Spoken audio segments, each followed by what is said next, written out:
Media digital marketing. இன்னைக்கு நம்ம வீடியோல என்ன பார்க்க போறோம்னா செமான்டிக் எஸ்இஓ என்னன்னு சொல்லி பார்க்க போறோங்க. இந்த எஸ்இஓ ப்ராசஸ்ல நம்ம என்ன பண்ணுவோம்னு சொல்லி பார்த்தோம்னா நம்ம வெப்சைட்ல உள்ள கண்டென்ட்ட யூசரோட சர்ச் இன்டென்ட்க்கு ஏத்த மாதிரி நம்ம ஆப்டிமைசேஷன் பண்ற ப்ராசஸ் தான் இந்த செமான்டிக் எஸ்இஓங்கற ப்ராசஸ்ல நம்ம பண்ணுவோங்க.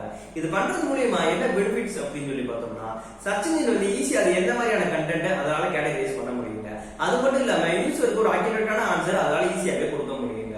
இதுல கீ ஆஸ்பெக்ட்ஸ் என்னென்ன ப்ராசஸ் நம்ம பண்ணுவோம் சொல்லி பார்த்தோம்னா வெறும் இண்டிவிஜுவல் கீவேர்ட் மட்டும் பேஸ் பண்ணி இல்லாம அந்த கீவேர்டோட கேட்டகரிஸ் என்ன, அது என்ன மாதிரியான யூசர் சர்ச் இன்டென்ட்க்கு ஏத்த மாதிரி நம்ம கொடுக்கிறது, இந்த மாதிரியான ப்ராசஸ் எல்லாம் இதுல நம்ம பண்ணுவோங்க.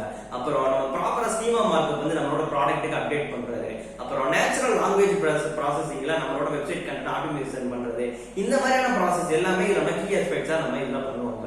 இப்போ இதுல என்ன பெனிஃபிட்ஸ் அப்படின்னு சொல்லி பார்த்தோம்னா வெறும் 1-2 கீவேர்ட் மட்டும் வெப்சைட் ரேங்க் ஆகாம பிராடா நிறைய கீவேர்ட்ஸ்க்கு வந்து ரேங்க் ஆக சான்சஸ் அதிகமாகவே இருக்குங்க. அது மட்டும் இல்லாம யூசருக்கு ரொம்ப டீப்பரா யூஸ்ஃபுல்லான கண்டென்ட் நம்ம கொடுக்கறதுனால நம்ம வெப்சைட்ல அவங்க ஈஸியா என்கேஜ்மெண்ட் ஆகிறதுக்கு சான்சஸ் அதிகமாகவே இருக்குங்க. இது எல்லாமே தான் நம்ம செமான்டிக் எஸ்இஓங்கற ப்ராசஸ்ல நம்ம பண்ணுவோங்க.